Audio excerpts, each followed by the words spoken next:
Grabación. Voy a compartir. Iníciala aquí en nuestro compartir a ver un segundo, en el Centro de Estudios Orientales. Y, a ver, denme un segundo, por favor. Un segundo. Mientras, para poder compartir. Ok.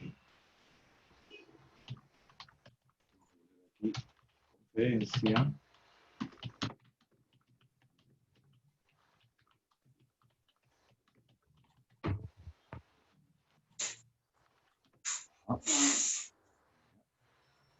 Y luego le agrego lo demás a nos. El título es Nosotros los hackers.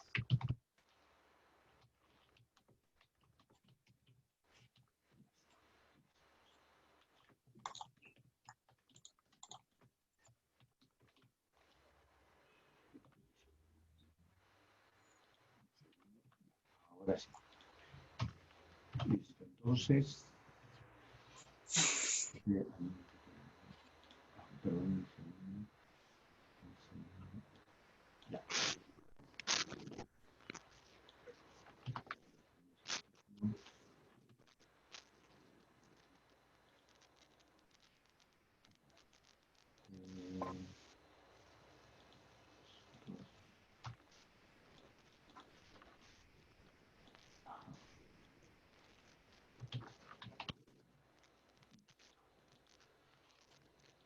Por alguna razón se me ha ido la, no sé qué, no me parece.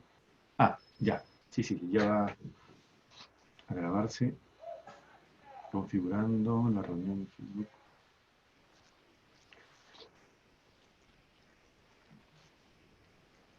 Facebook. Luis, ¿ves si está ya en nuestro fanpage? Sí, ya está. Déjame actualizar. Perfecto. Sí, Ya está. Muy bien. Entonces, ahora sí, hacemos el entramos inicio. en vivo en Facebook. Por favor, Luis, si inicias con la presentación de la conferencia. Ok, perfecto. Muchas gracias, doctor. Bueno, antes que nada, y de introducir a nuestra gran ponente que nos acompaña el día de hoy, la doctora Patricia Castro, me gustaría comenzar comentando un poco las normas de convivencia que les pedimos para la presente charla para que se desarrolle de la mejor manera.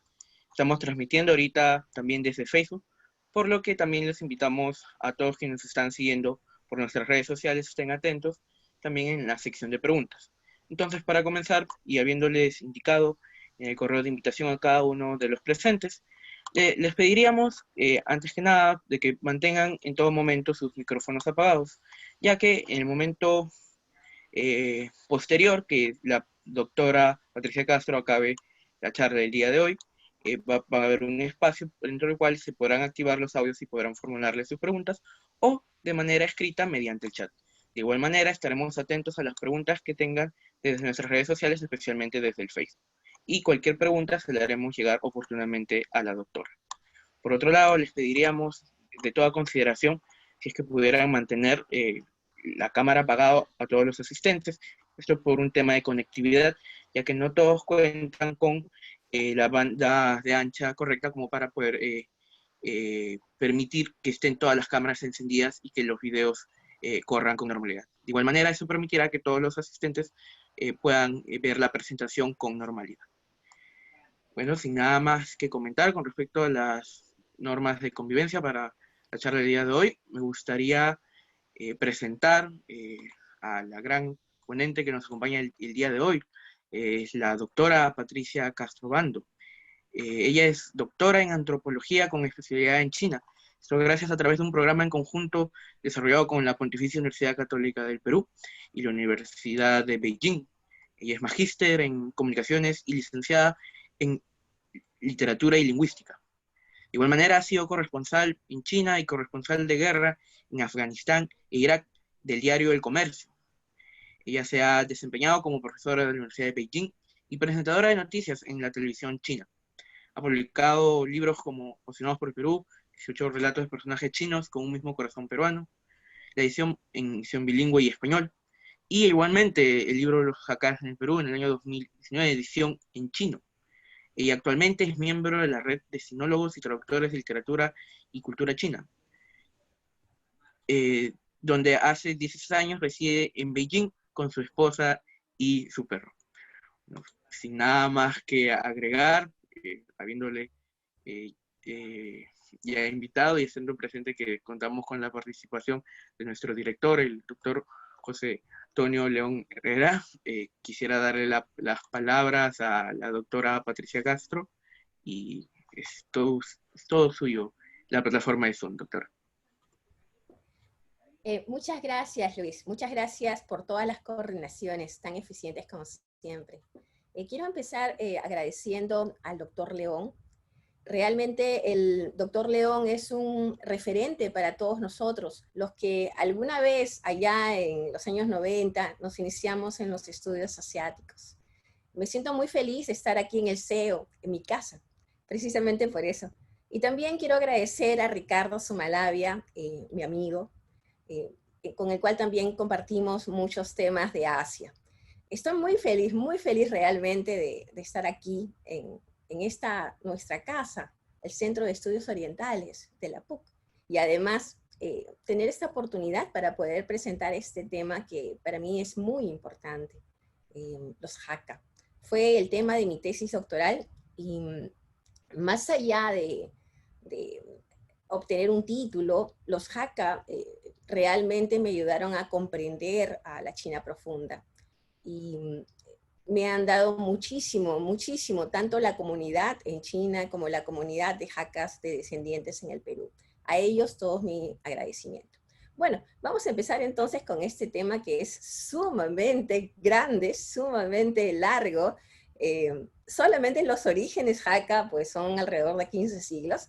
Vamos a ver cómo lo manejamos aquí. He preparado este prezi porque los Hakka es un grupo de movimiento, así que pensé que debíamos utilizar un prezi, que también es un movimiento. Y he preparado 8 preguntas para poder comprender los orígenes de los Hakka. Empecemos entonces. ¿Quiénes son los Hakka? Es la primera pregunta clave para entender el tema. Hay 3 conocimientos en los cuales todos estamos de acuerdo. ¿Qué cosa o quiénes son los Hakka como una comunidad de desplazados? ¿Quiénes son los Hakka en relación al nombre Hakka o Keja en mandarín? ¿Y quiénes son los Hakka en relación a su nueva clasificación? Y esto es alrededor de los años 60 en China, como subetnia Han. Vamos con el tema de la comunidad de desplazados. Los Hakka tienen un origen norteño. Es una comunidad que parte alrededor más o menos del siglo III, siglo IV, dinastía Jin, desde lo que se conoce como las planicies centrales de China.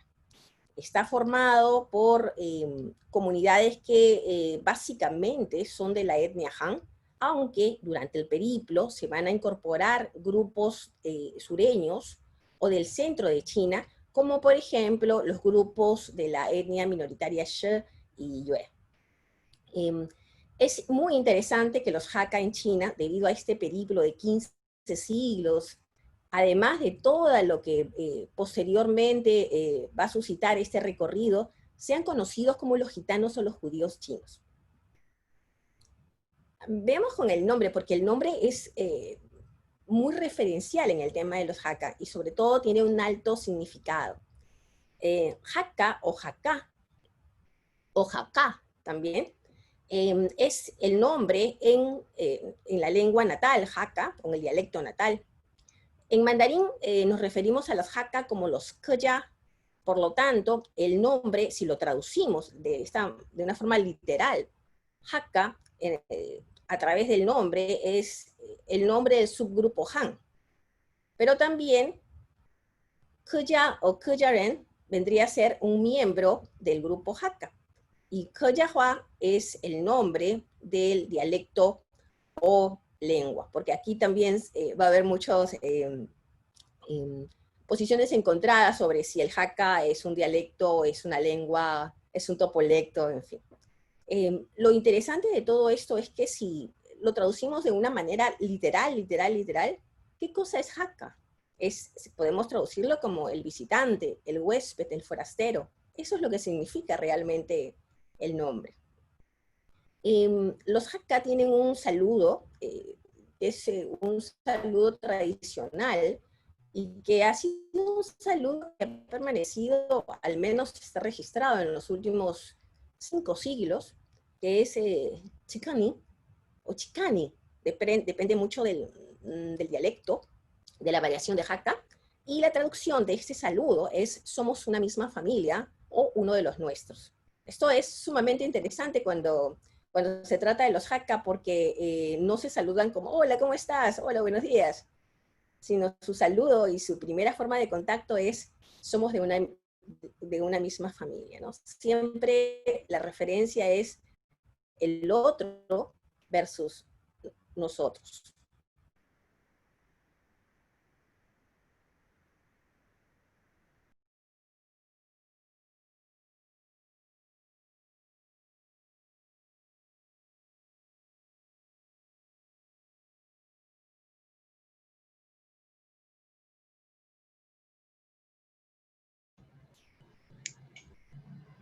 A ver, al parecer ha habido una pequeña...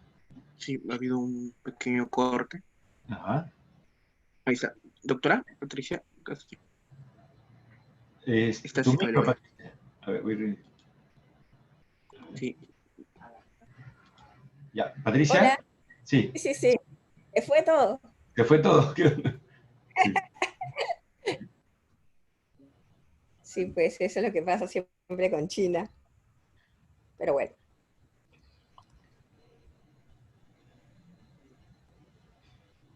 Puedes compartir, ¿no? ¿O Me sigues? parece que sí. Sí, sí, sí, normalmente sí. Sí. Ujú. Estoy compartiendo, ¿verdad? ¿O no? No, no, no, todavía no. No se ve. No, todavía no se ve. No, A ver.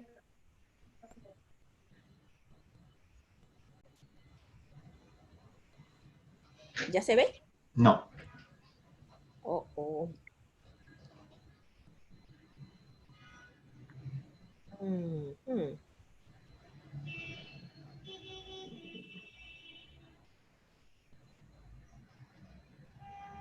Ahora Ya, sí, ¿verdad? ahora sí, sí, ahora sí.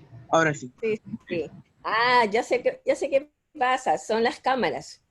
Claro, las cámaras conectadas me desconectan. Ahora sí. Ya, ¿Listo? bueno. Bueno, volvemos entonces a los temas dialectales. Los Hakka son una subetnia Han, y dentro de esta clasificación como subetnia Han pertenecen a uno de los 8 grupos dialectales en China.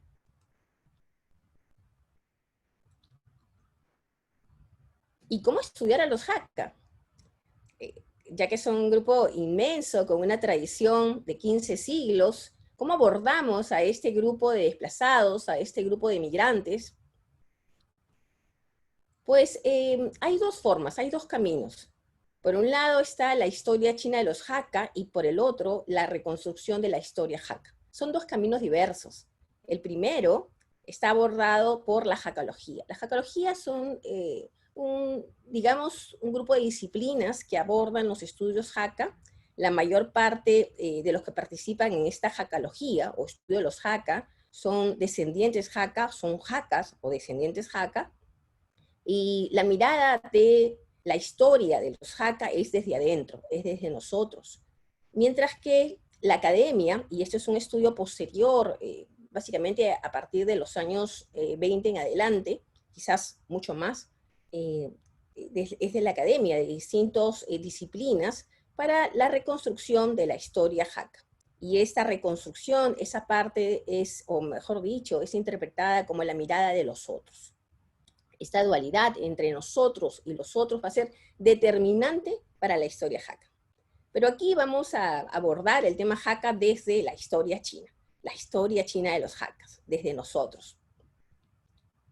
¿De dónde vienen los Hakka? La teoría de Luo Shanlin, que es uno de los estudiosos Hakka y fundador de la Hakkalogía en China, alrededor de los años 20, 30, establece que los Hakka establece cinco olas para poder explicar la migración Hakka de norte a sur. Una migración, repito, de aproximadamente 15 siglos. Entonces, cada una de estas olas lo que va a demostrar es el avance de los Hakka al territorio chino, siempre de norte a sur. Hay una preola que está en discusión, básicamente de los grupos norteños. Sin embargo, se cree que el pelotón de arranque parte desde las planicies centrales. Aquí lo podemos ver en el mapa de China. Las planicies centrales, allí se van a congregar diversos grupos, algunos mayoritariamente Han, pero también grupos que van a provenir de otras partes de China, usualmente el norte, por el tema de las invasiones.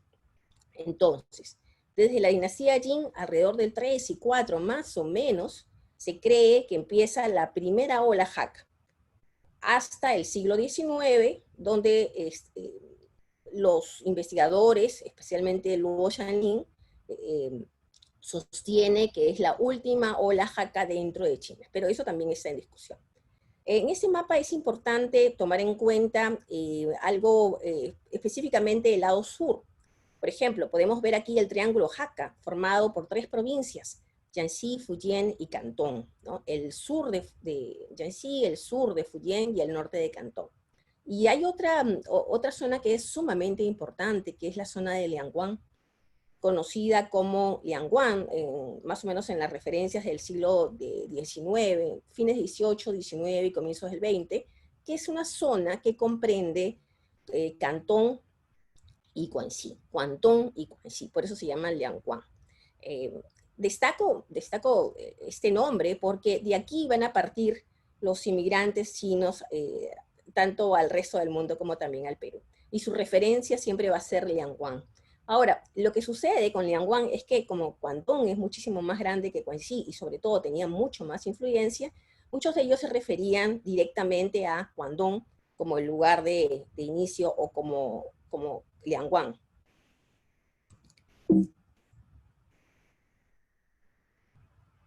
¿Qué características unen a los Hakka? Porque pueden imaginarse ustedes que 15 siglos en movimiento de comunidades de desplazados van a establecer, o de alguna manera, hay 3 características que van a fusionar a estos grupos.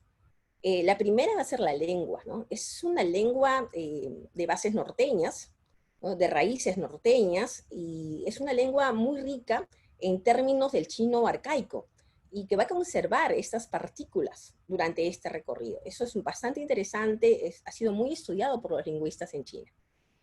Otro referente muy importante para los Hakka en sí mismo como comunidad es un antepasado común, ¿no?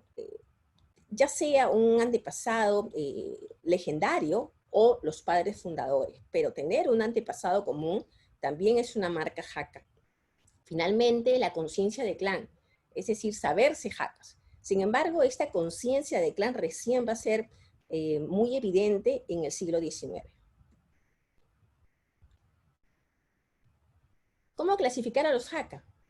¿Se imaginan ustedes que después de 15 siglos de un periplo del norte a sur, de atravesar varias provincias chinas, especialmente por las zonas montañosas, pues va a resultar un grupo bastante complejo? Entonces, para los estudios, lo que se hace es una tipología Hakka. Tenemos primero a los Hakka de las montañas, que comprende el área de Jiangxi, y digamos que son los Hakka que van a caracterizar las primeras etapas, las primeras 3 olas, porque los Hakka y estos grupos migrantes van a atravesar específicamente las montañas de norte a sur, todas estas cadenas montañosas, ¿no?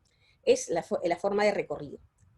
Después, en la estancia en Fujian, vamos a tener a los Hakka de los ríos, que es otro grupo de Hakkas, otro tipo de comunidad que, digamos, básicamente, una de las cualidades de los Hakka de los ríos es el comercio, ¿no?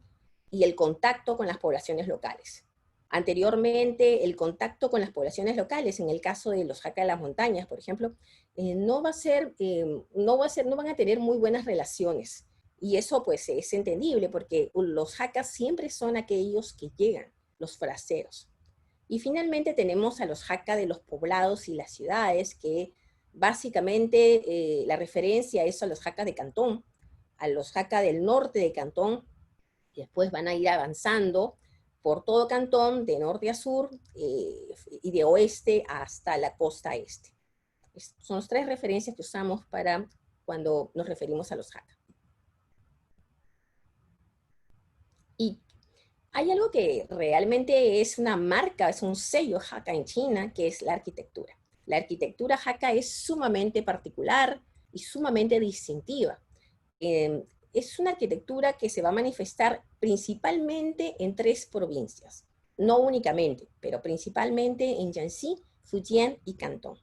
Esta marca de arquitectura Hakka va a ser muy distintiva porque la arquitectura china en general y en términos clásicos es una arquitectura de un solo nivel, mientras que la arquitectura Hakka suele ser arquitecturas de 1, 2, 3, 4, 5 niveles. Lo vamos a ver. Por ejemplo, la estancia en Jiangxi. En la estancia en Jiangxi es muy característica este modelo de Hakka Weiwu. Son construcciones amuralladas, gigantes, que parecen castillos, muy, muy grandes, y solían albergar alrededor de 100 familias en adelante. Suelen ser complejos bastante autónomos y que de alguna manera nos dan referencias de los momentos que viven los Hakka en esa estancia y cuál es la relación con los locales. Vamos a ver las fachadas, los interiores y especialmente el centro. Respecto a las fachadas, podemos comenzar con esta fachada de Weiwu, que es un complejo inmenso, muy hermoso. Este otro, que también está en Jiangxi. Y finalmente he elegido este, que es Guangxi Weiwu, muy característico, como lo pueden ver, una fortaleza. Y estos son los interiores, porque una cosa son las fachadas, ¿no? Hacia afuera uno tiene la idea que parecen unos cuarteles, o unos castillos quizás, ¿no? Unas fortalezas. Pero cuando uno ingresa, sobre todo a los Weiwu de Jiangxi, pues ve otra cosa, ¿no? Encuentra otra cosa, ¿no? Son mundos, pequeños mundos muy ricos, ¿no? De muchos detalles, y sobre todo siguiendo las pautas del Feng Shui en la mayor parte de las construcciones. Vemos aquí los arcos, y sobre todo este tipo de caminos que siempre son ovalados. Y respecto a los centros, siempre vamos a encontrar que en el centro de todas estas establecimientos, de toda esta arquitectura, siempre están los ancestros. También hay participación de los dioses, especialmente dioses taoístas, pero los ancestros, los padres fundadores, tienen el sitio principal. Lo vemos aquí. Y finalmente, aquí también. Respecto a Fujian, ya dejamos atrás lo que son los grandes castillos, los grandes fachadas amuralladas, inmensos, complejos, y vámonos a lo que es la arquitectura Hakka en esta segunda instancia de mi estudio, que es los Tulou. Los Tulou son representaciones de tipo cilíndricas, y aquí voy a mostrar las fachadas, los interiores y el centro para que lo vean mucho mejor.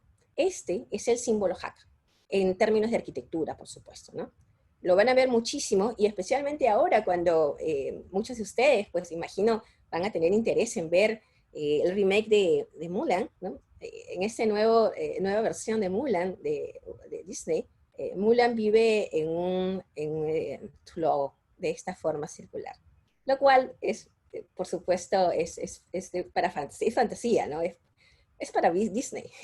Este es el Chanchilou, que es uno de los Tulou más importantes de la estancia Hakka en Fujian.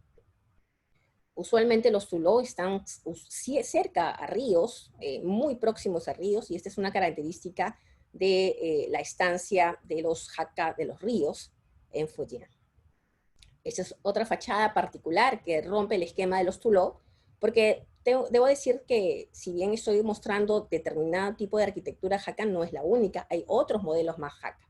Bueno, este es un modelo muy hermoso, modelo de aguas, y que muestra a los 3 hijos del clan Lin, que es un clan muy poderoso en Fujian. Aquí podemos ver los interiores, se van a repetir, siempre son los caminos en curva, ¿no? Siguiendo, por supuesto, las pautas del Feng Shui. Aquí ya vemos otro interior grande. Nunca hay que olvidar que estos grandes complejos usualmente son para 100 personas a más, ¿no? Y este Tulou, que tiene ya no solamente una forma cilíndrica, sino como de un tazón de arroz, ¿no? Estos son los interiores y, por supuesto, los centros, donde otra vez las referencias a los padres fundadores es sumamente importante. Es un Tulou de Zhenchenlou en remodelación, y aquí hay un elemento que, si bien no es solo Hakka, es más o menos es de la época de donde las dinastías Tang en adelante. Esta es una de las referencias, digamos, más importantes, los mástiles de dragón de piedra, y a mí siempre me ha impresionado muchísimo, ¿no? La historia dice que uno levantaba un mástil en honor a todos los miembros de su familia que lograban acceder lograban convertirse en funcionarios, ¿no? En un sistema más o menos parecido al nuestro, como licenciado, maestro y doctor, bueno, más o menos parecido, que lograban un puesto dentro de el aparato burocrático chino, pues aparecían representados con unas marcas en estos mástiles, colocados siempre delante de las construcciones familiares, o también de los pequeños santuarios. Y finalmente vamos a ver la arquitectura en Cantón, que es una arquitectura también muy particular. Le llamamos los Weilun Wu, o son las construcciones de dragones encerrados, ¿no? Aquí quiero mostrarles lo que es la maqueta, la fachada, los interiores y el centro. Esta maqueta es espectacular, y la verdad que la maqueta nos muestra una parte de la belleza de la realidad, de lo que es estas construcciones de dragones encerrados, ¿no? En forma de herradura. Y se va a mantener el centro como el centro de adoración y de concentración del clan, pero ahora, a diferencia de las dos estancias previas de los Hakka en Jiangxi y en Fujian, vemos que los Hakka vuelven a un solo nivel. Y eso también nos muestra cuál va a ser la relación de los Hakka con los locales, ¿no? Tanto en Fujian como en Jiangxi, especialmente en Jiangxi, era una relación de continuo conflicto. Mientras que en Fujian ya, digamos, los Hakka logran establecer un mayor contacto a nivel comercial con las poblaciones locales, y en el norte de Cantón, que es de donde proviene esta maqueta, y estas estructuras Hakka, que hay muchísimas en el norte de Cantón especialmente, vemos que a un solo nivel, al parecer, las relaciones con las poblaciones locales cada vez, digamos, ya no son solamente de conflictos, sino también de ayuda mutua. Esta es una fachada y los interiores. Y otra vez nos vamos a los centros. Repito mucho los centros porque es uno de los valores y es uno de los temas más importantes para los Hakka, ¿no? Los padres fundadores, ¿no? El origen de la familia, ya sean estos legendarios o reales. Ahora, ¿cuáles son sus valores y cuáles son sus tradiciones? Quiero decir que los Hakka comparten, por supuesto, una gran base cultural con todos los otros grupos chinos, especialmente todos los grupos Han. Sin embargo, van a tener ciertas particularidades. Utilizo un Tulou para demostrar estas particularidades de los Hakka. Voy a empezar con los cimientos. Los cimientos dentro de lo que es, digamos, el grupo Hakka, siempre van a ser el parentesco y el linaje. Son dos valores que van a persistir en este grupo en 15 siglos y que se van a reforzar. Por eso le llamo los cimientos. Además, tenemos un armazón, y este armazón está compuesto de la espiritualidad y los modelos de matrimonio.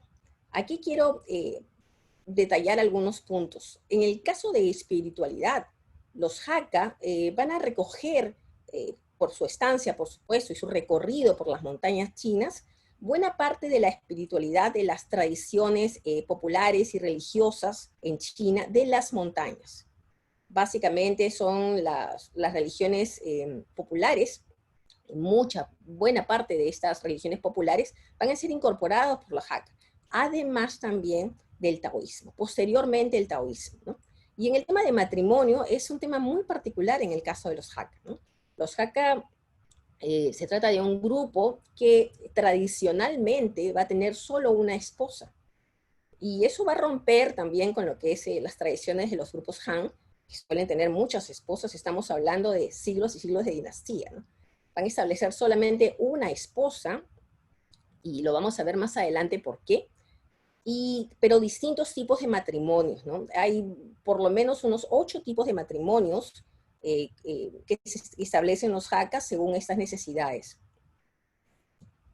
Otro punto fundamental para entender a los Hakka van a ser los pilares. Y dentro de estos pilares podemos hablar de la familia, la educación y el dinero. Respecto a la familia, es fundamental, como lo hemos visto en todo el trayecto, el centro más importante de las construcciones Hakka siempre va a estar destinado a los padres fundadores. Entonces, el concepto de familia, pero no solamente familia nuclear, sino familia extendida, va a ser un referente muy fuerte para los Hakka, ¿no? También tiene que ver, por supuesto, el hecho que los Hakka han compartido durante muchos siglos estas formas de convivencia, es decir, 100, me equivoqué, hace un momento dije 100 personas, 100 familias en realidad, bajo un mismo techo, ¿no? Es una forma de convivencia que de alguna manera ha marcado las estancias Hakka.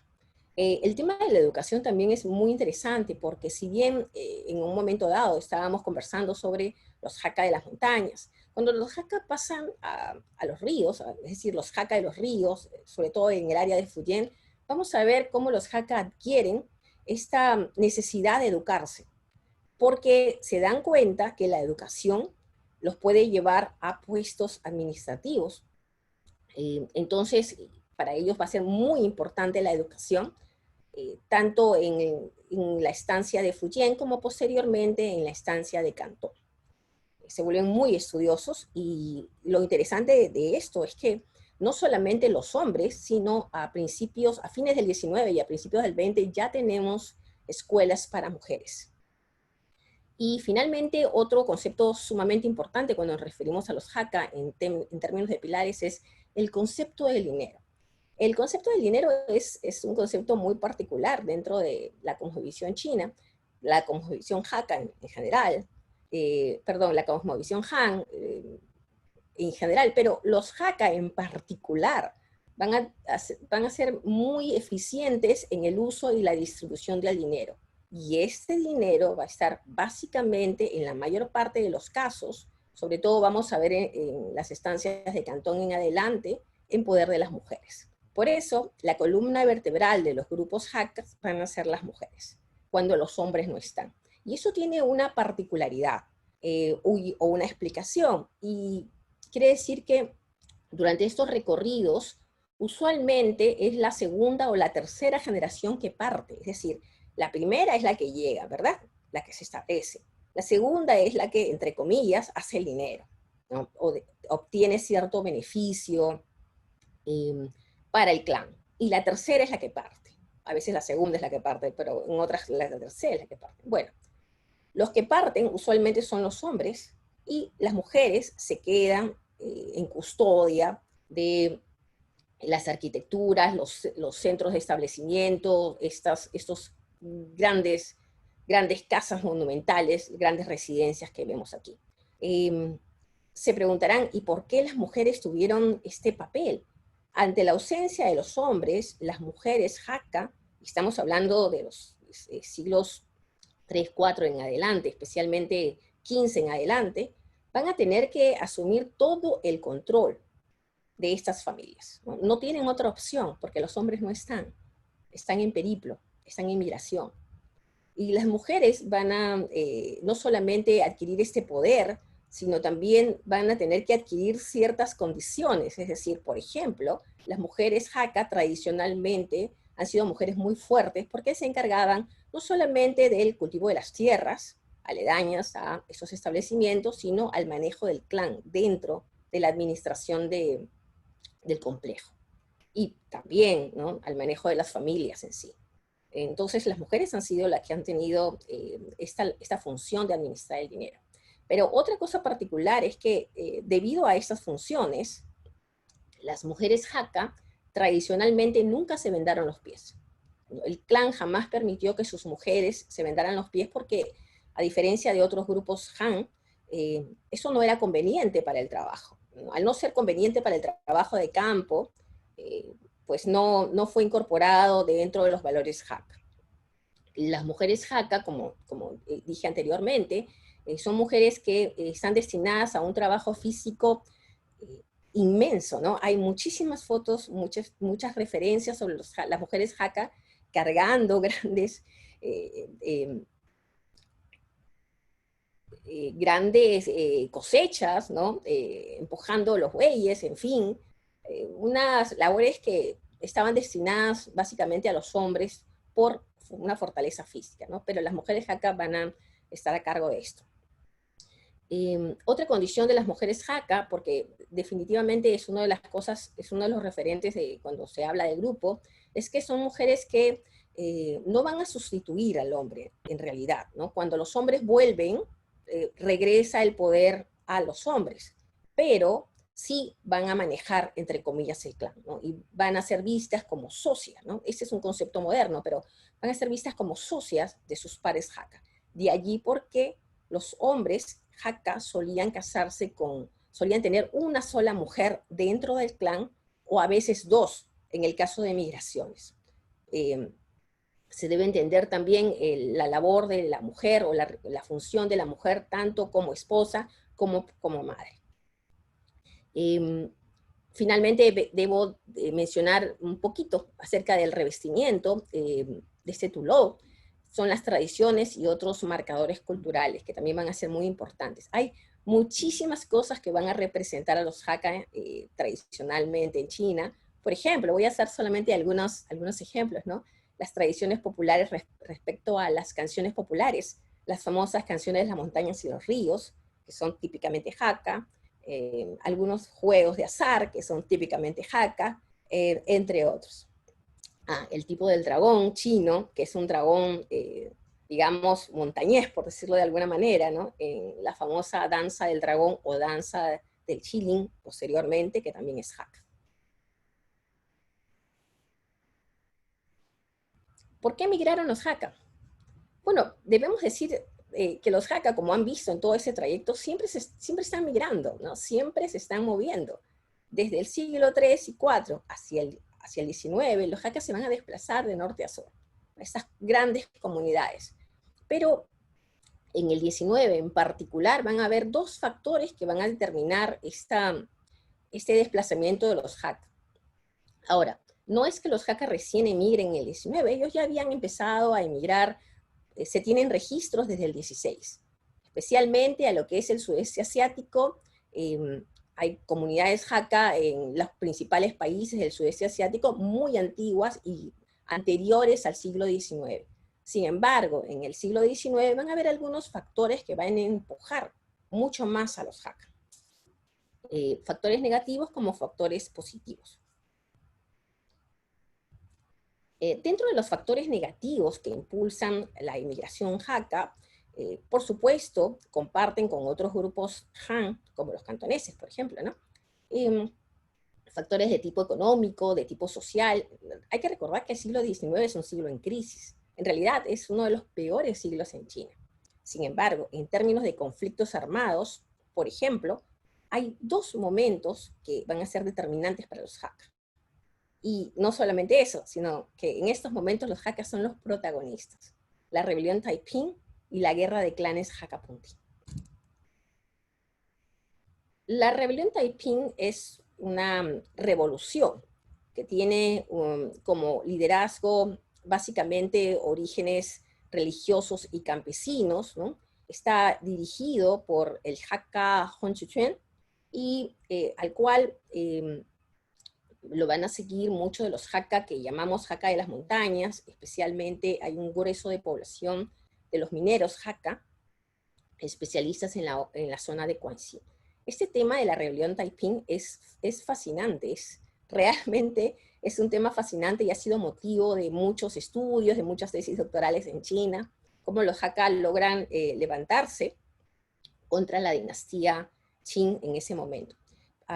Es una rebelión muy particular en realidad, ¿no? Y no solo Hakka, ¿no? Empieza con un liderazgo Hakka, pero van a ir sumándose otras poblaciones vulnerables también contra las políticas de la dinastía Qin.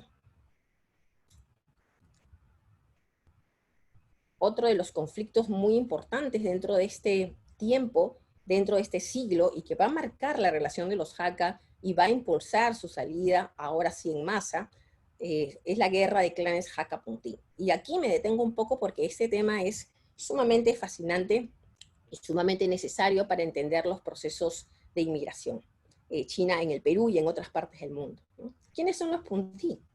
En realidad llamamos Puntí, es una traducción al término local o lugareño, es simplemente eso. Pero en Cantón, los Puntí van a ser, por supuesto, los cantoneses Yue. Digo esto porque siempre nombramos a los cantoneses como simplemente cantoneses, pero en realidad en Cantón hay muchos grupos étnicos y subétnicos, e incluso grupos minoritarios, donde la mayoría de ellos son hablantes de la lengua Yue. Y por eso le llamamos simplemente los cantoneses. Bueno, en Cantón, los Puntí van a ser los locales, es decir, los cantoneses, y se van a enfrentar a los Hakka en el siglo XIX, más o menos a la mitad del siglo XIX, en el delta del río Perla en Cantón. Ese es un momento crucial en los enfrentamientos entre los locales, los cantoneses Yue y los Hakka. No era la primera vez que los Hakka habían enfrentado a poblaciones locales. En instancias anteriores, siempre los Hakka van a tener conflictos con las poblaciones locales, y esto es entendible porque los Hakka son los forasteros, los que van a llegar a ocupar tierras. Pero en Cantón, especialmente en la zona del río de Perla, del delta del río Perla, esto va a ser determinante para impulsar la emigración Hakka. El motivo principal, porque es uno de los motivos, hay muchos otros motivos por los cuales estos dos grupos se enfrentan, son las tierras agrícolas.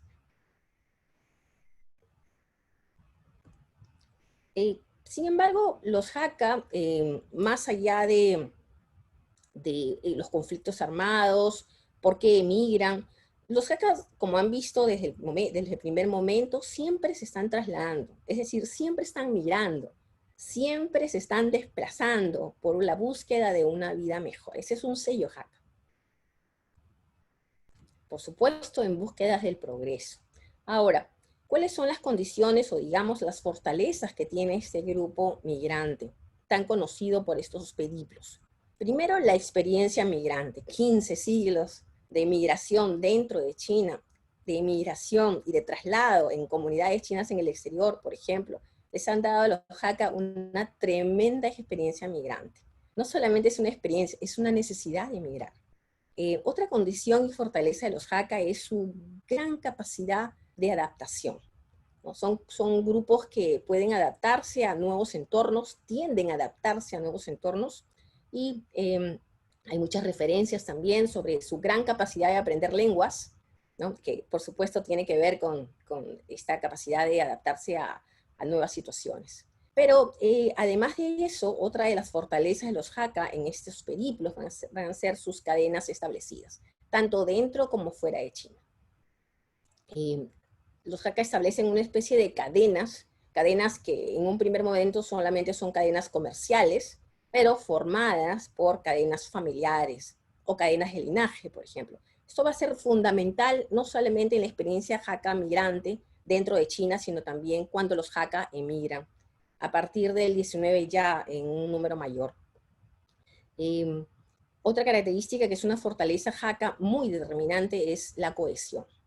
Los Hakka son un grupo bastante cohesionados y bastante herméticos, ¿no? Si lo vemos desde afuera, ¿no? Podemos decir que los Hakka son demasiado herméticos, ¿no? Como grupo, pero debemos comprender también que era la única manera de subsistir a través de las montañas, ¿no? Entonces se vuelven muy cohesionados y gracias a eso establecen estas redes, estas cadenas dentro y después, posteriormente, fuera de China.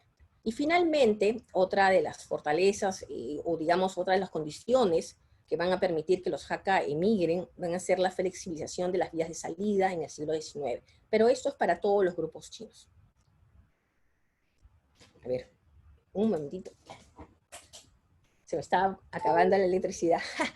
Bueno, antes de terminar esto, quiero hacer una pequeña recapitulación sobre el grupo Hakka. Solamente estoy mostrando los orígenes en China, ¿no?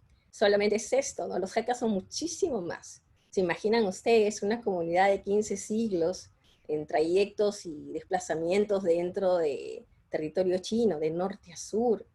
Cruzan por lo menos unas 5 provincias y después se van a extender hacia prácticamente a muchos otros territorios chinos. Pues van a crear una cultura muy vasta, unas tradiciones inmensas, ¿no? Y estas cadenas pues han seguido tanto en el sudeste asiático como en otros destinos.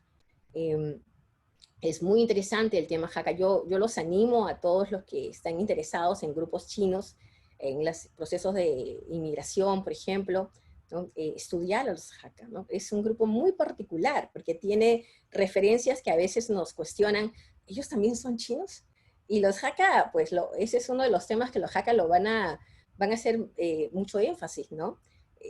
Y esto, no voy a tratar esto en esta charla porque también es inmenso, ¿no? ¿Qué va a pasar con los Hakka en el siglo XX?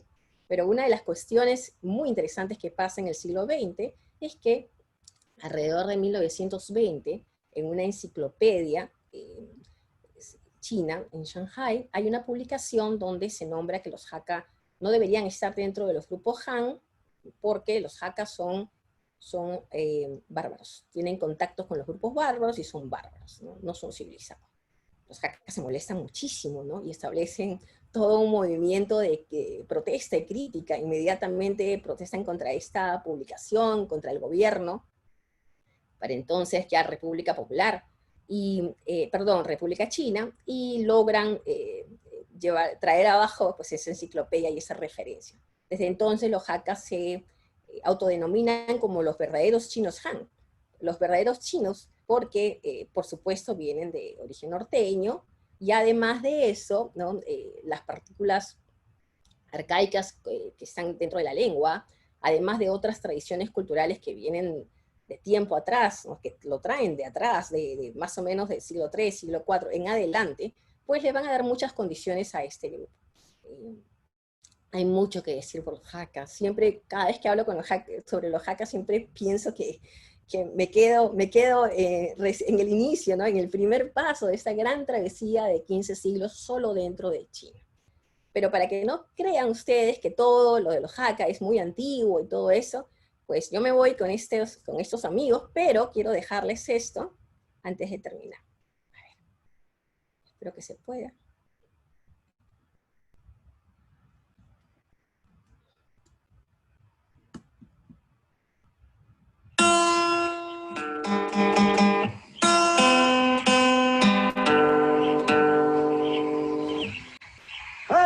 Tranquilo.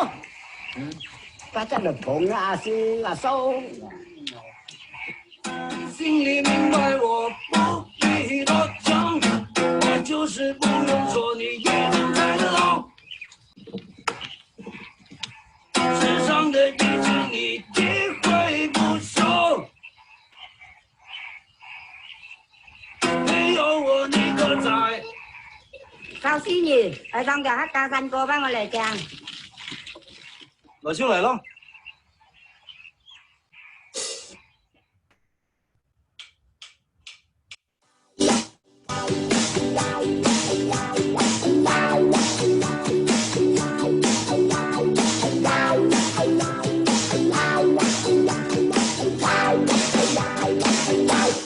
嗌起客家熱，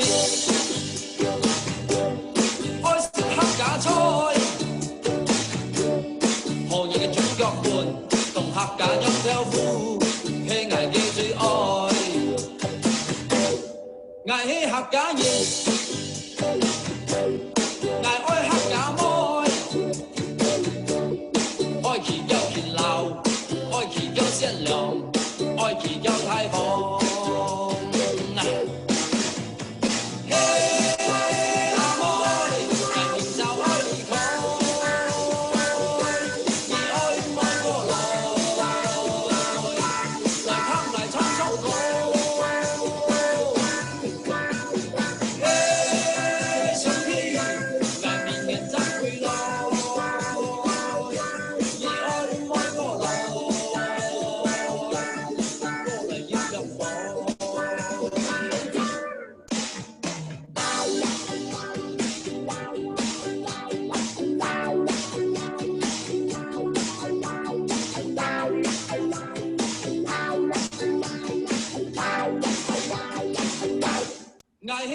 cả nhiên ngài ơi ngài ca hưởng ôi kỳ thiệt kêu làm ôi kỳ xuân kêu cha ôi kỳ sẵn kêu cạo ngài hế hạt cả nhiên ngài ơi hạt cả môi ôi kỳ kêu thịt lào ôi kỳ kêu xiên liều ôi kỳ kêu thái phổ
ngài hãy châu kim ngọc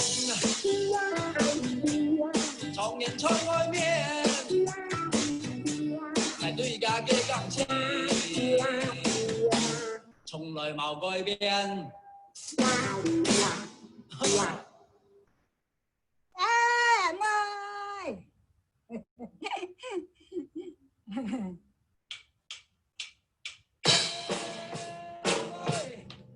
tháng qua gì Bueno, muchísimas gracias y estoy aquí para responder a sus preguntas. Gracias por todo. Muchas gracias, Patricia. Excelente presentación. Y bueno, como acaba de anunciar Patricia, pasamos a la sección de preguntas. Aquí Luis Chío nos apoya con las preguntas que hayan podido dejar ya en el chat. ¿Sí? Luis, te dejo aquí esa sección. Ok, perfecto. Entonces, vamos a comenzar con las preguntas. Recordar nuevamente a las personas que nos están siguiendo desde Facebook, que igualmente pueden formular sus preguntas mediante el chat. Vamos a comenzar primero preguntas puntuales con respecto a la exposición. Entonces vamos a iniciar con... Silvia Lee nos hace una siguiente pregunta. Menciona, ¿es verdad que están genéticamente emparentados los coreanos y los japoneses y los Hakka? Y por otro lado, hace otra pregunta. Dice, ¿qué Hakkas famosos nos podría contar desde políticos, actores, etcétera? Sí, bueno, cuando empecé esta charla dije que habían dos caminos parecidos a los Hakka, ¿verdad? Uno de ellos era la academia y el otro era la Hakkalogía. La Hakkalogía está compuesta básicamente por académicos de origen Hakka, a los cuales se han sumado los descendientes, entre otros estudiosos. Pero la gran diferencia que se hace entre estos dos caminos es que, como tenemos pocos elementos históricos, ¿no? de registros históricos, porque los Hakka recién van a ingresar al registro a partir del 16 en adelante, y esto debido a la confusión de su nombre, es que no tenemos elementos de juicio para saber cuánto de lo que se cuenta sobre los Hakka es real, o es una inversión o una invención de origen del clan, ¿no? Lo que se llaman los ritos y las leyendas fundacionales. Entonces, yo siempre pienso que la parte más interesante y rica de los Hakka es la parte de la Hakkalogía, la parte de las leyendas, la parte de todas historias míticas, ¿no? Y dentro de esta línea, pues sí, ¿no? Hay muchas muchas narrativas que nos llevan a pensar que los Hakka, al extenderse y que de alguna manera tener contacto desde Tang con los japoneses, por ejemplo, o por ser norteños y subir, ¿no?, hacia la península muy temprano, pues están conectados genéticamente, ¿no? Pero no desde la academia, ahora me voy por el otro lado, no tenemos, más allá de algunas hipótesis y algunos estudios preliminares, no tenemos nada concluyente.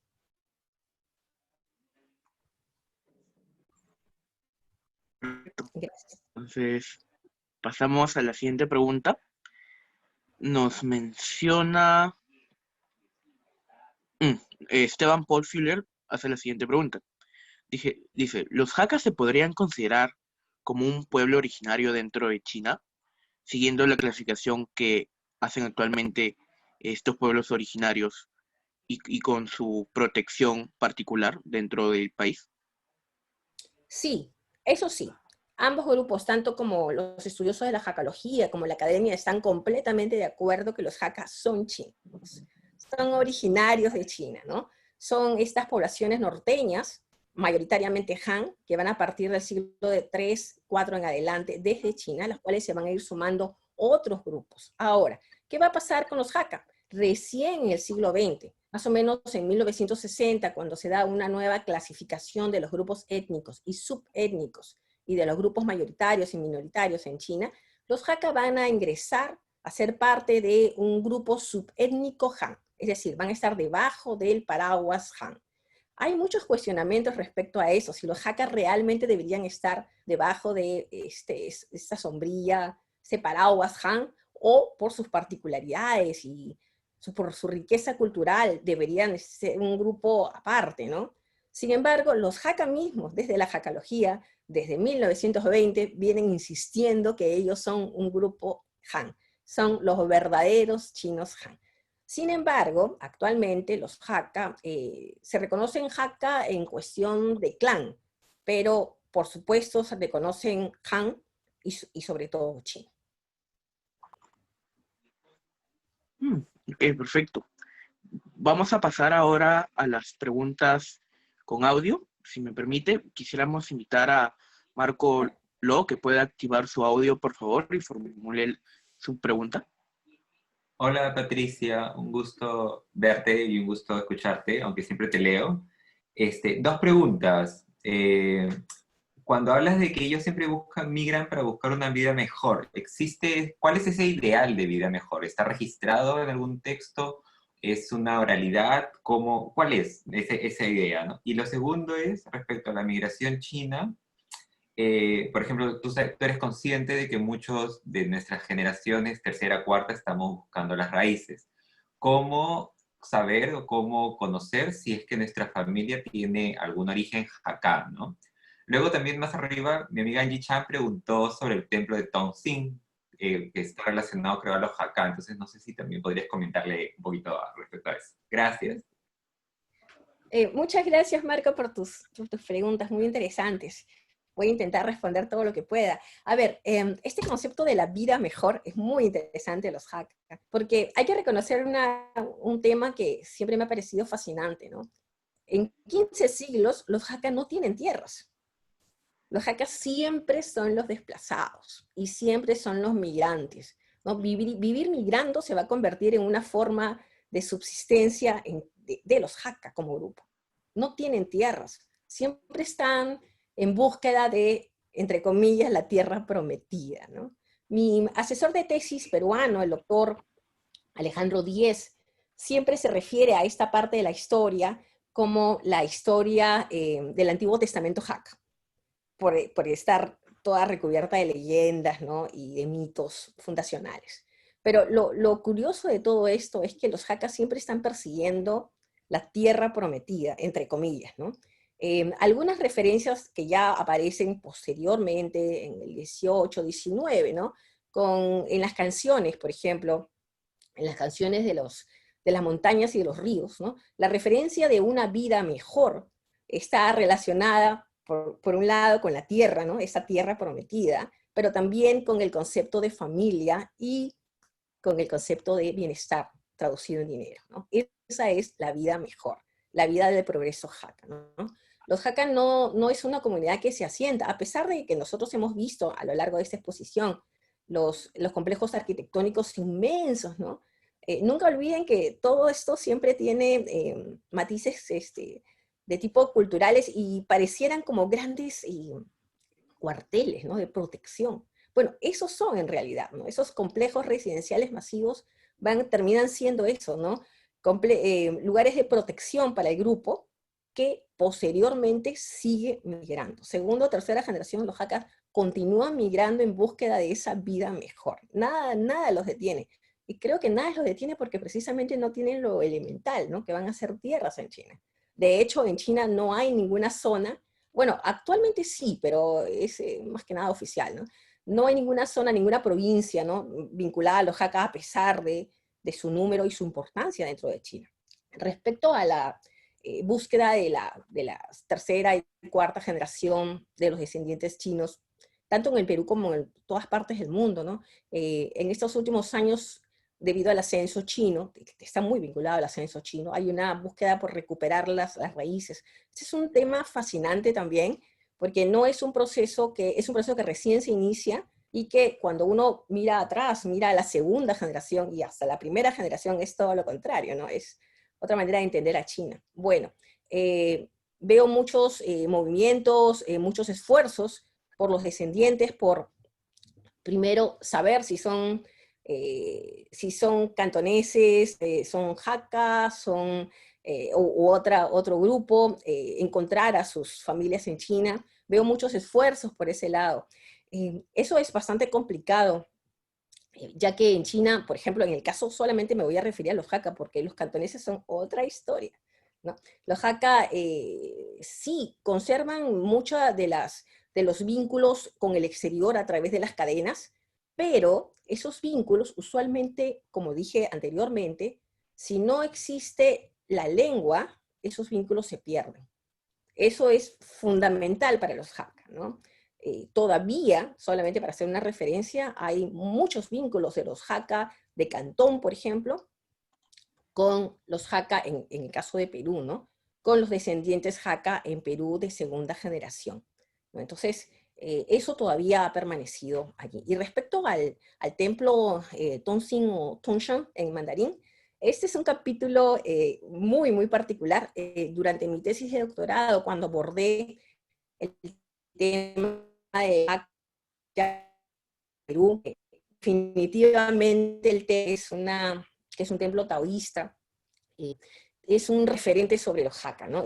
Hay un vínculo, no solamente porque este templo es muy ligado a lo que es el grupo de Perú, ¿no? El primer grupo Hakka en el Perú, digamos, la primera sociedad Hakka o Yaka. Sin embargo, también hay otras características muy interesantes dentro de este templo. Pero bueno, tendría que extenderme mucho. Hay nuevos estudios sobre eso. Gracias. Gracias, muchas gracias. Ok, perfecto. Entonces continuamos con las preguntas del chat. Javier Mock le consulta: doctora, buenas noches. ¿Existe un biotipo relacionado a la etnia Hakka en particular?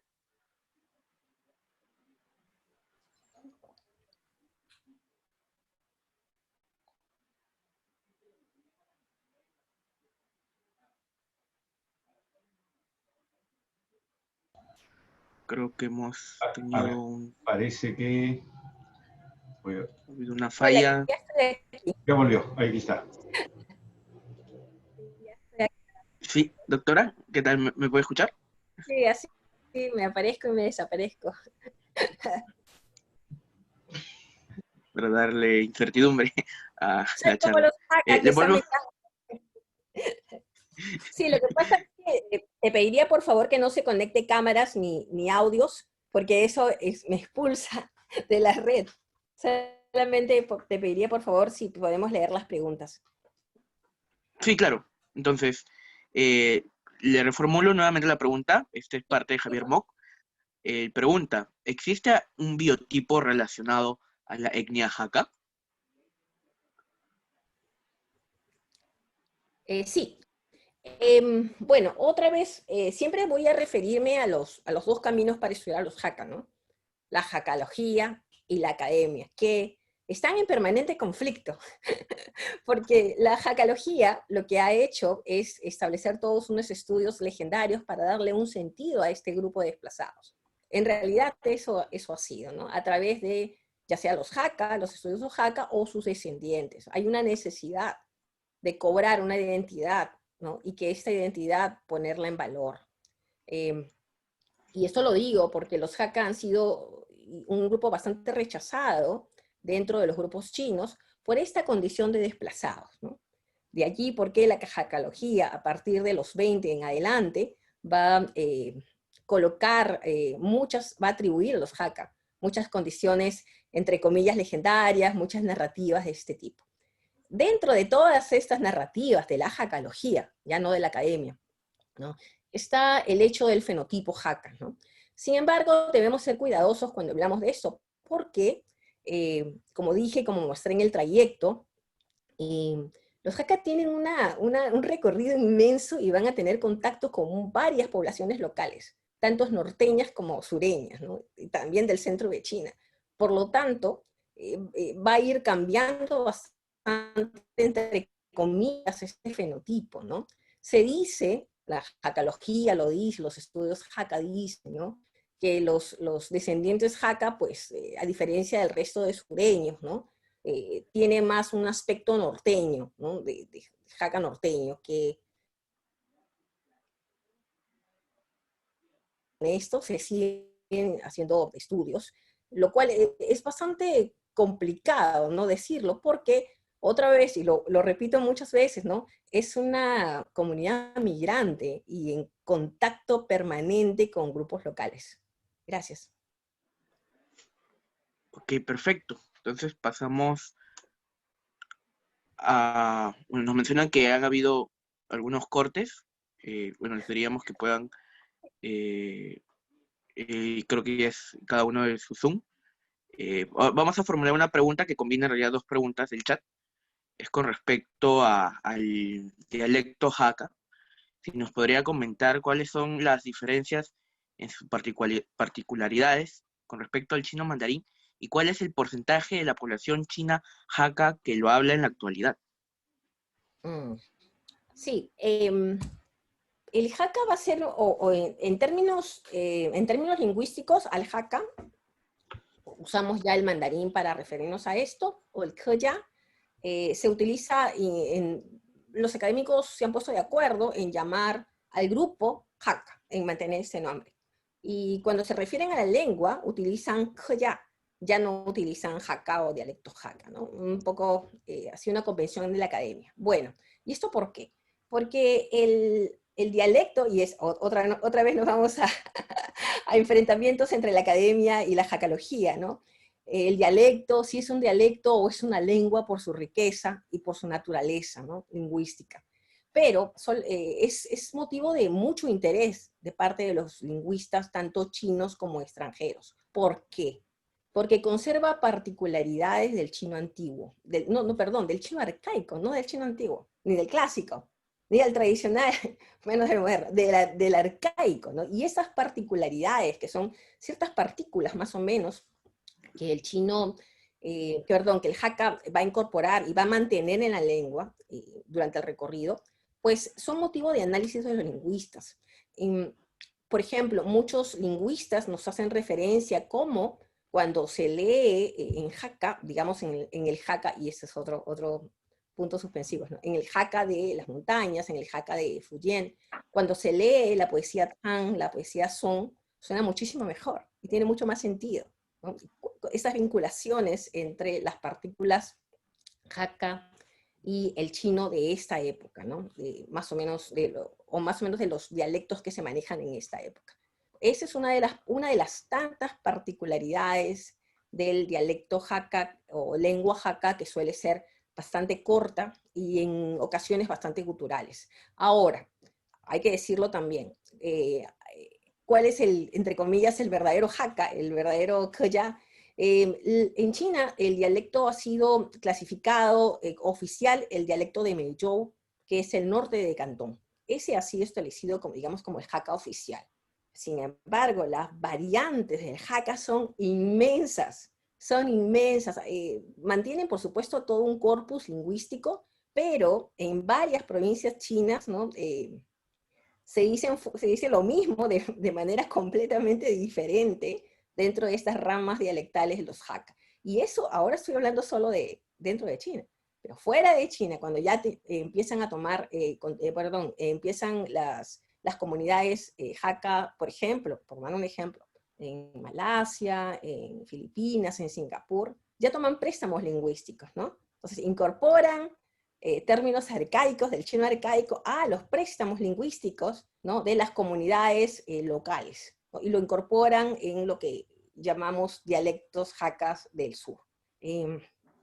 Y eso es otro tema para mí bastante difícil, ¿no? Porque hay que tener todo un manejo de lo que es el chino antiguo, que incluso el mandarín lo ha perdido, ¿no? El mandarín moderno ya no lo tiene, ¿no? Por eso todo el mundo dice que cuando uno estudia el Hakka, en realidad lo que está estudiando es el chino arcaico. Gracias. Ok, perfecto. Entonces pasamos a una pregunta puntual. El señor David Wong Fubuy pregunta lo siguiente. Estimada doctora, buenas tardes. Sería mucha molestia que podría explicar los 8 tipos de unión conyugal Hakka, o si tiene conocimiento sobre este tipo de uniones. Sí, bueno, hay que decirlo que estas uniones conyugales Hakka no son solamente Hakka. Y vamos a explicar una cosa que es fundamental. Cuando los Hakka llegan a Cantón, especialmente a la zona de Meizhou, van a desplazarse primero por la zona norte y el lado oeste de la provincia, ¿no? Pero después van a avanzar hacia el lado este, hacia la costa este, donde básicamente estaba ocupada por los hablantes yue, lo que nosotros llamamos cantonés, ¿no? Y allí se producen estos choques. Hago toda esta referencia porque es importante entender lo que es los Hakka de las montañas, los Hakka de los ríos y los Hakka de las principales ciudades. Perdón, así como los Hakka ya me perdí. ¿Me ayudas, Luis? Sí, estaba comentando las distribuciones, estamos preguntando específicamente las uniones conyugales de los Hakka. Ya. Ahí iba porque me refería a los cantoneses yue. Bueno, los cantoneses yue también tienen estas figuras de uniones conyugales. La gran diferencia es que los Hakka de las ciudades y poblados, es decir, los Hakka que llegan a estas zonas, van a incorporar alguno de estos modelos a sus propias formas de vida. Ahora, recordemos una cosa, los Hakka solamente mantienen una esposa dentro de China, solo una. No, a diferencia de los cantoneses y otros grupos chinos, no van a tener más de una esposa por una cuestión de concepto de sociedad, ¿no? La esposa era, entre comillas, la socia, y además era la persona que debía encargarse de las familias. Ahora, cuando los Hakka ya comienzan a emigrar, establecen estos patrones de modelos. Por ejemplo, voy a dar algunas referencias a estos modelos. Hay un modelo muy particular y muy comentado, ¿no? Que es parte Hakka y parte también cantonés, que es el famoso modelo se llama algo así como niña cuida a su bebé futuro esposo. Y quiere decir que usualmente las familias incorporaban a una niña o una joven, ¿verdad?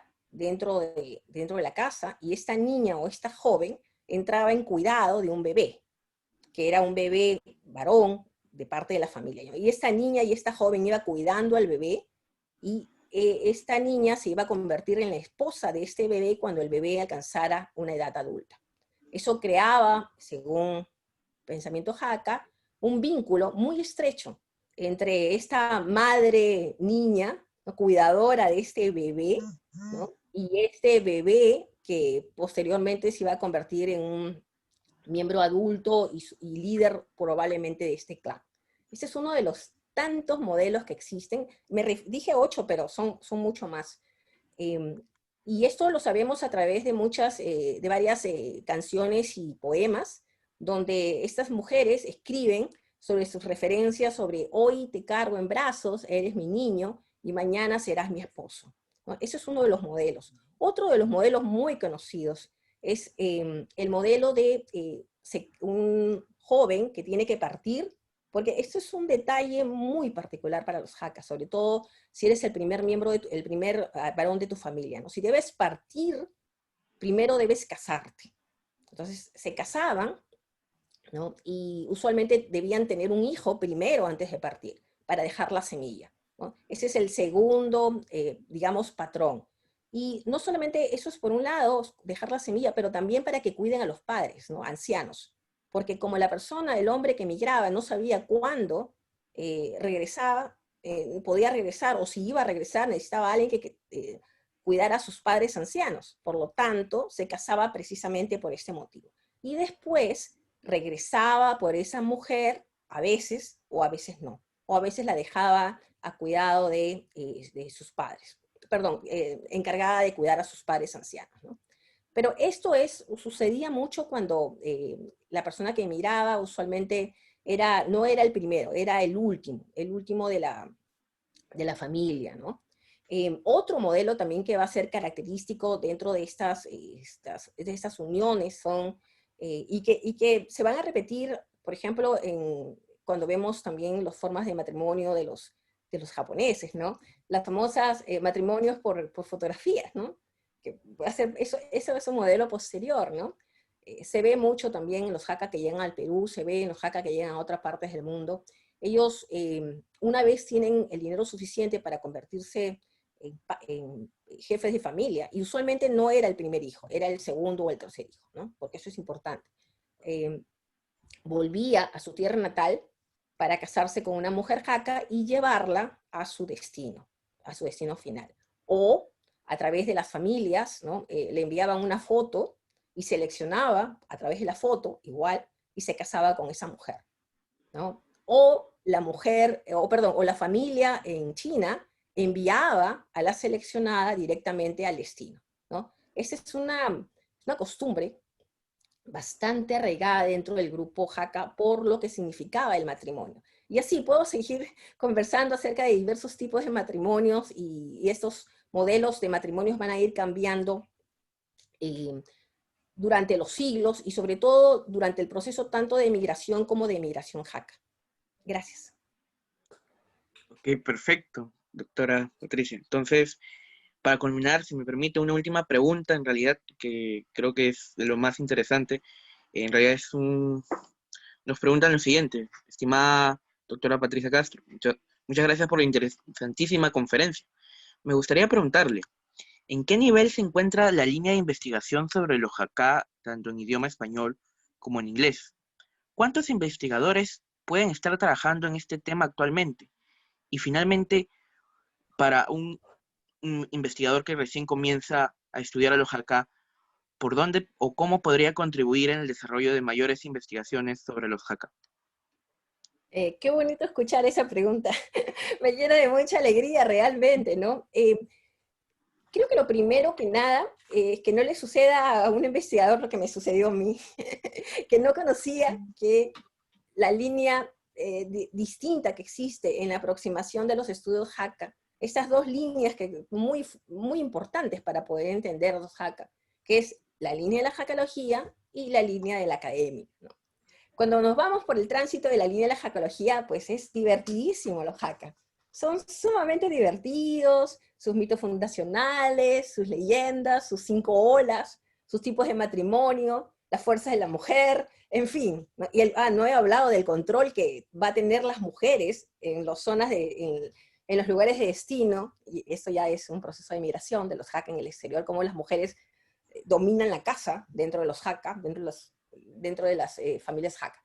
Pero bueno, no he hablado de muchos de estos temas porque buena parte de esto pertenece a la Hakkalogía, ¿no? El Antiguo Testamento Hakka. La academia, por supuesto, ha hecho toda una revisión de estos temas, y a partir más o menos del 20 en adelante se han iniciado unos estudios Hakka, pero ya, como el Hakka es un tema tan grande y sobre todo tan difícil, tan frondoso, es un árbol tan frondoso, ¿no? El ingreso a los Hakka es por disciplina. Eso es muchísimo más conveniente, ¿no? Es decir, si uno quiere estudiar a los Hakka a partir de la arquitectura, ese es un un solo tema y ya es bastante, ¿no? Ingresa por la arquitectura. Si uno quiere estudiar a los Hakka, por ejemplo, la presencia militar de los Hakka en el siglo XX. Me olvidé, para variar, una pregunta anterior lo hacía y yo no lo respondí, ¿no? En el siglo XX hay una grande, se calcula que hay una gran proporción de los Hakka dentro de los mandos militares en China, tanto de República China, principalmente, y después República Popular China, ¿no? Ahora, si uno quiere estudiar a los Hakka a través de la lingüística, que es otra línea muy especializada para el estudio de los Hakka, y así.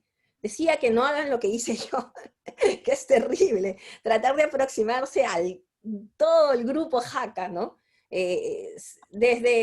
Para poder asumirlo desde la academia. Eso es muy complicado, es mejor ingresar por una línea, la lingüística o la historia, que es todo un reto para los Hakka.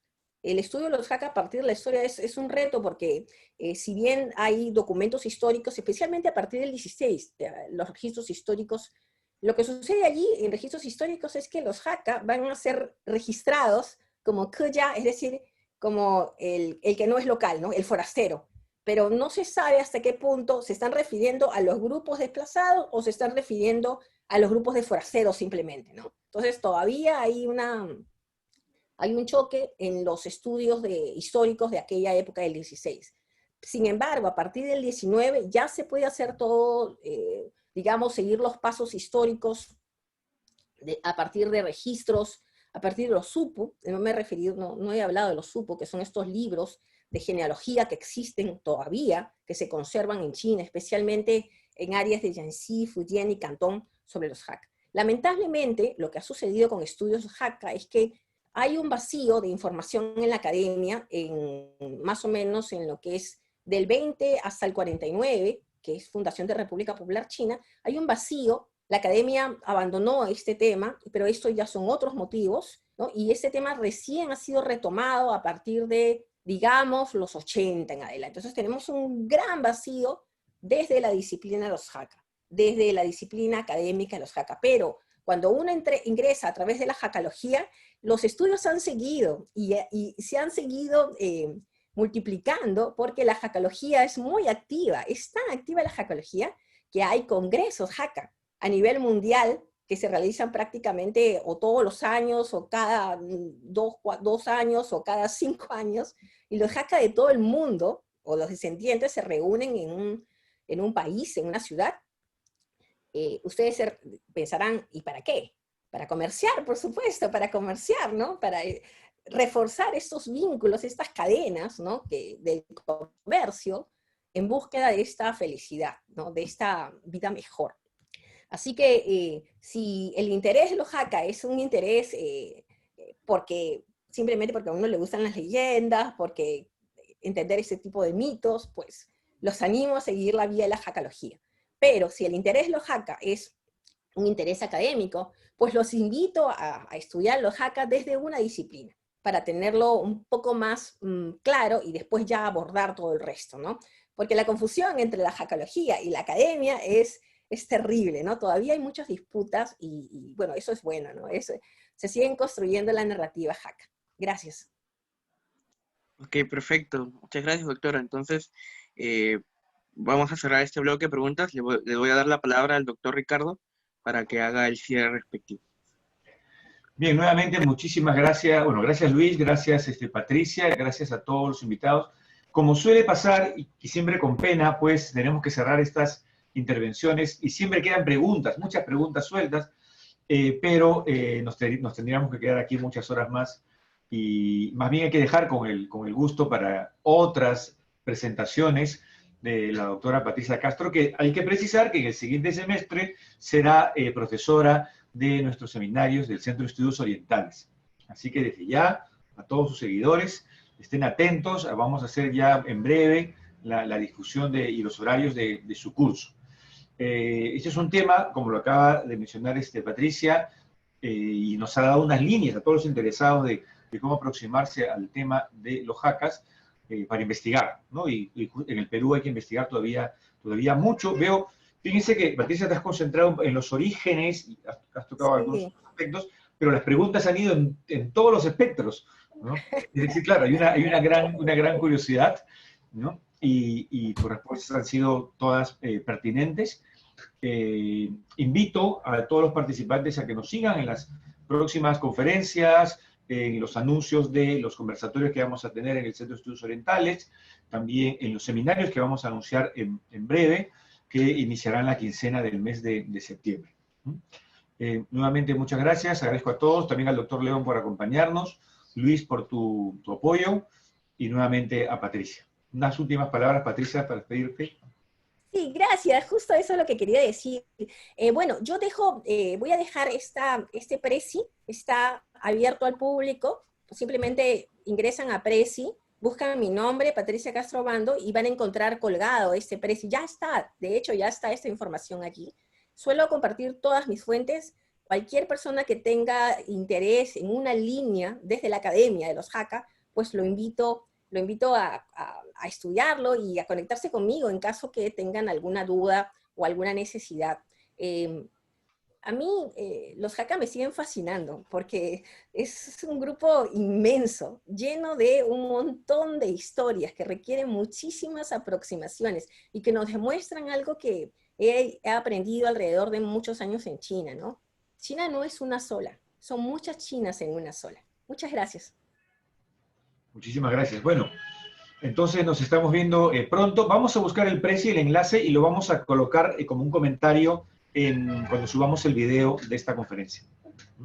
Para que también lo tengan allí los que vean el video. El video va a quedar grabado, por si acaso, en nuestro muro en Facebook, ¿sí? Y también lo vamos a poner en el canal de YouTube del CEU. Muchas gracias. Doctor León, ¿algunas palabras quizás finales de despedida? Bueno, sí, estaba pensando justamente en agradecerle a Patricia esta presentación de una historia fascinante, realmente, ¿no?